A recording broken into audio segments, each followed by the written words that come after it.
தியாக பிரம்மம் 35ஆம் பகுதி. மும்மூர்த்திகளில் ஒருவரான ஷியாமா சாஸ்திரிகள் ஸ்ரீ தியாக பிரம்மத்தின் மீது பெருமதிப்பு கொண்டிருந்தார். அதேபோல் தியாக பிரம்மமும் ஸ்ரீ ஷியாமா சாஸ்திரிகளின் மீது மிகுந்த மரியாதை வைத்திருந்தார். ஷியாமா சாஸ்திரிகள் அடிக்கடி தஞ்சாவூரிலிருந்து திருவையாறு வந்து ஸ்ரீ தியாக பிரம்மத்தை சந்தித்து தமது கீர்த்தனைகளை பாடி காட்டுவதை வழக்கமாக கொண்டிருந்தார். அன்றியும் ஷியாமா சாஸ்திரிகள் தனது மகனான சுப்பராய சாஸ்திரிகளை ஸ்ரீ தியாகராஜ சுவாமிகளிடம் இசை பயிற்சிக்காக அனுப்பி வைத்ததாக சான்றுகள் தெரிவிக்கின்றன. இதிலிருந்து அவர் எவ்வளவு தூரத்திற்கு ஸ்ரீ தியாக பிரம்மத்தின் பரம ரசிகராக இருந்துள்ளார் என்பதை நம்மால் அனுமானிக்க முடிகிறது.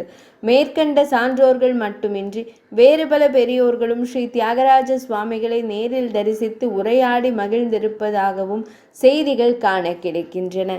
இசை பிரியரான சுவாதி திருநாள் மகாராஜா ஸ்ரீ தியாக பிரம்மத்தின் பாடல்களை கண்ணையா பாகவதர் பாட கேட்டு சுவாமிகளை நேரில் காண வேண்டும் என்று பெரிதும் விரும்பினார்.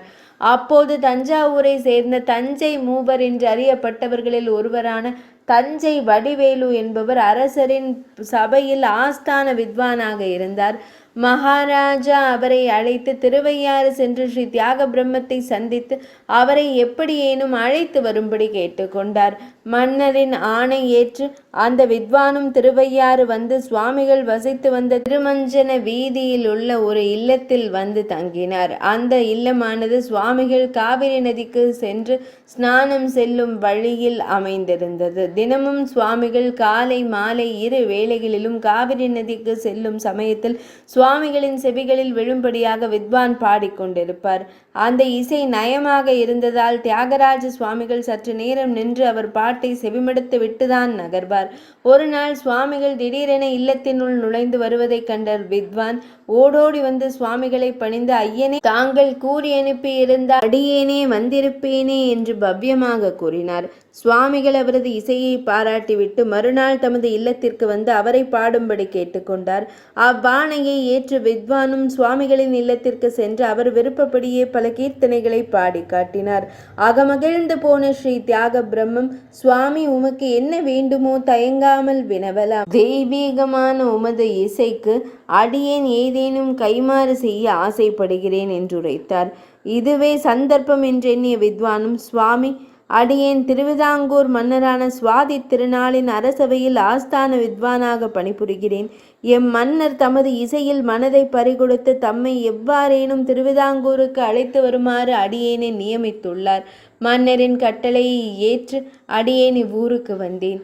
உம்மை சந்திக்கின்ற ஆசையில் அடியேன் நீர் செல்லும் வழியில் தினந்தோறும் பாடிக்கொண்டிருந்தேன். என்றேனும் ஒரு நாள் அடியேனின் பாட்டை தாம் அங்கீகரிக்க கூடும் என்பதே அடியேனின் ஒரே எதிர்பார்ப்பாக இருந்தது. தெய்வ சங்கல்பத்தினால் தற்சமயம் அது நடந்தேறியுள்ளது. தம்மிடம் அடியேன் வேண்டுவதெல்லாம் ஒன்றே ஒன்றுதான் சுவாமி. தாம் பெரிய மனது வைத்து அடியேனது மன்னரை நேரில் வந்து சந்திக்க வேண்டும். மன்னரின் வெகுநாளைய ஆசையை பூர்த்தி செய்ய தாம் சம்மதிக்க வேண்டும். கரம் கூப்பி பவ்யமாய் தன்னிடம் பிரார்த்தனை செய்த வித்வானை ஒரு புன்முறுவலோடு ஏறிட்டார் சுவாமிகள். ஐயா, தமது மன்னருடைய விருப்பம் நிச்சயம் நிறைவேறும். ஆனால் எங்கள் இருவரின் சந்திப்பு திருவையாறிலும் நிகழாது, திருவிதாங்கூரிலும் நிகழாது. அது என் சீதாராமனின் முன்னிலையில் அந்த ஸ்ரீவைகுந்தத்தில் நிச்சயம் நிகழும் என்று என் சார்பாக அவருக்கு தெரிவித்து விடுங்கள் என்று பதில் கூறி, நிதிசால சுகமா ராமுனி சந்நிதி சேவ சுகமா என்று தாம் இயற்றிய பாடலை வித்வானுக்கு பாடி காட்டினார் ஸ்ரீ தியாக பிரம்மம். சுவாமிகளின் மனது அந்த ராமனை அல்லாது மற்றெதையும் விரும்பாது என்பதை புரிந்து கொண்ட வித்வானும் அவரை பவ்யமாக நமஸ்கரித்து அவரிடமிருந்து விடை கொண்டார்.